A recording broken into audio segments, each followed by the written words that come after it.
একজন মানুষের জীবনে সবচেয়ে শক্তিশালী জিনিস কি? ক্ষুধা নাকি বিশ্বাস? কিশোরগঞ্জের কুলিয়ারচরের এক সাধারণ কৃষি শ্রমিক ইনু মিয়া। বয়স আজ ৮০। শরীর ভাঙা, জীবন কঠিন, কিন্তু তার বিশ্বাস পাহাড়ের মতো দৃঢ়। ২০০৮ সাল, একটি নির্বাচন, একটি অপমান আর একটি সিদ্ধান্ত যা বদলে দেয় তার পুরো জীবন। সেদিন তিনি প্রতিজ্ঞা করেছিলেন, আমার প্রিয় দল ক্ষমতায় না আসা পর্যন্ত আমি ভাত খাব না। ভাবা যায়, ভাত, যা একজন বাঙালির প্রাণ, সেটাই তিনি ছেড়ে দিলেন। একদিন না, এক মাস না, টানা ১৭ বছরেরও বেশি সময়। চারপাশে সবাই খাচ্ছে ভাত, উৎসব হচ্ছে, বিয়েবাড়ি হচ্ছে, কিন্তু ইনু মিয়া?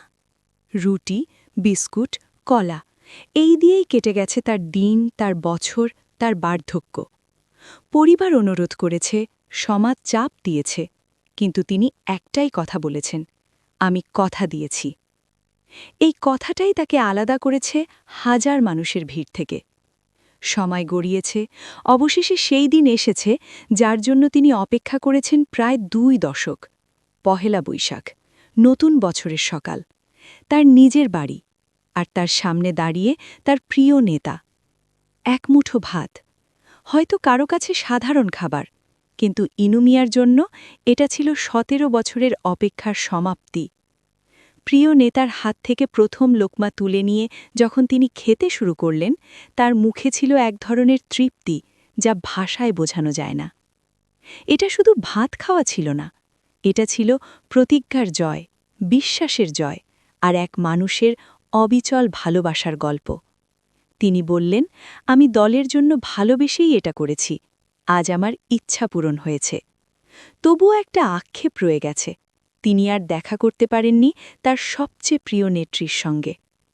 এই গল্প আমাদের কি শেখায়? আমরা অনেক সময় ছোট ছোট প্রতিশ্রুতিও রাখতে ব্যর্থ হই, আর সেখানে একজন মানুষ ১৭ বছর ধরে নিজের সবচেয়ে প্রিয় খাবার ত্যাগ করেছেন শুধু একটি বিশ্বাসের জন্য। এটা রাজনীতির গল্প নয়, এটা মানুষের ভেতরের শক্তির গল্প। ইনু মিয়া, একজন সাধারণ মানুষ, কিন্তু তার অঙ্গীকার তাকে অসাধারণ করে তুলেছে। কখনো কখনো ইতিহাস বড় বড় মানুষরা লেখে না, লেখে এমনই নিঃশব্দ দৃঢ় মানুষরা।